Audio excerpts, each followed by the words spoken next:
Bienvenue dans La Minute Cyber, votre rendez-vous quotidien pour déjouer les pièges numériques.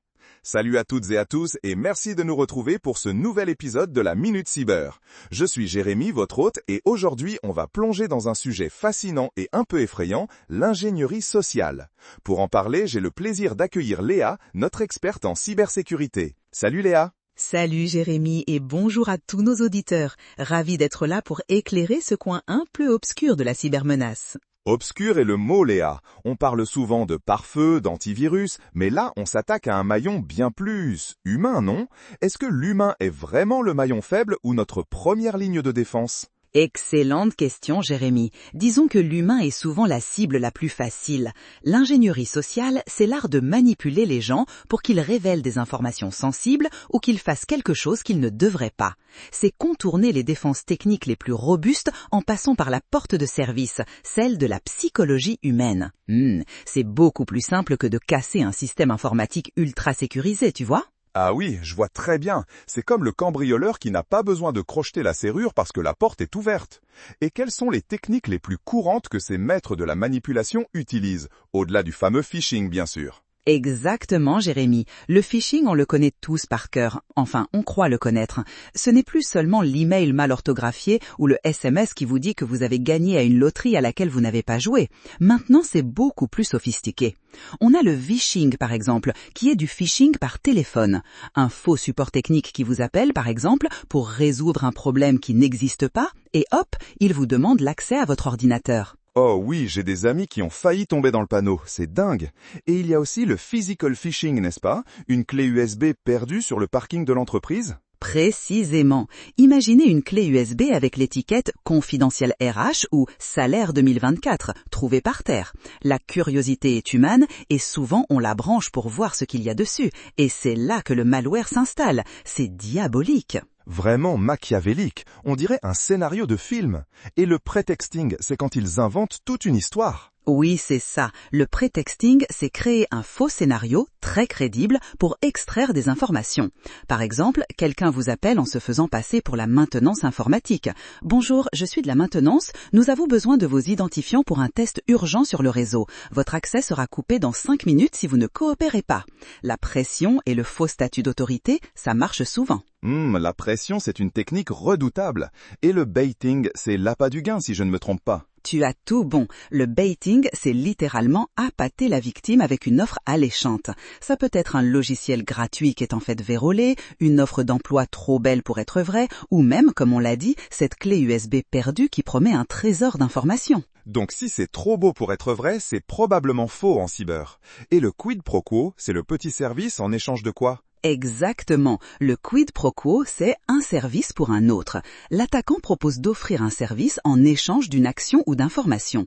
Je vous aide à réparer votre ordinateur qui semble lent si vous me donnez votre mot de passe temporaire pour que je puisse accéder au diagnostic.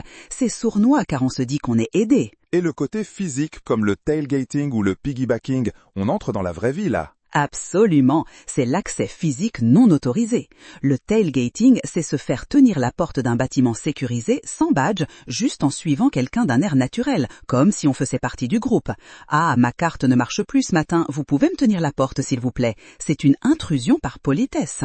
Incroyable. Donc ces techniques exploitent nos traits de caractère les plus humains. Pourquoi ça marche si bien, Léa? La psychologie derrière tout ça? Ah, c'est là que ça devient passionnant, Jérémy. Il joue sur nos biais cognitifs et nos réactions émotionnelles. L'autorité, par exemple, on a tendance à obéir à une figure d'autorité, qu'il s'agisse d'un faux PDG qui envoie un mail urgent ou d'un faux agent de police qui vous menace au téléphone. On ne remet pas facilement en question une figure d'autorité. C'est vrai, on est conditionné à ça. Et l'urgence ou la peur, ça doit être très efficace aussi. Oh oui, très. Agir vite pour éviter un problème, c'est un réflexe.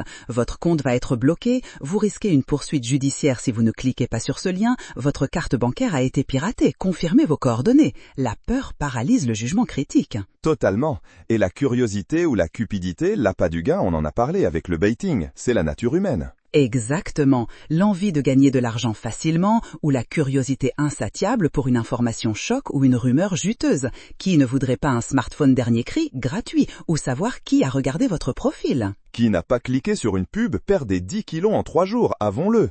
Et l'empathie, la serviabilité, j'imagine qu'ils l'exploitent aussi. Énormément. Vouloir aider quelqu'un en difficulté, c'est un trait noble. Un faux collègue en détresse qui ne peut plus se connecter et qui vous demande votre mot de passe pour dépanner rapidement. On veut aider, on ne pense pas à mal. Ah, le fameux camarade de bureau en galère. Et la familiarité, le fait qu'il se fasse passer pour quelqu'un qu'on connaît? C'est redoutable. Recevoir un message d'un ami sur les réseaux sociaux qui vous demande un service étrange ou un mail d'un collaborateur qui vous demande de transférer de l'argent. On a tendance à faire confiance aux gens que l'on connaît ou que l'on croit connaître. C'est un vrai champ de bataille psychologique. Alors comment se protéger? Comment transformer notre bon sens en super pouvoir cyber? La règle d'or, Jérémy, c'est le Stop, Think, Verify.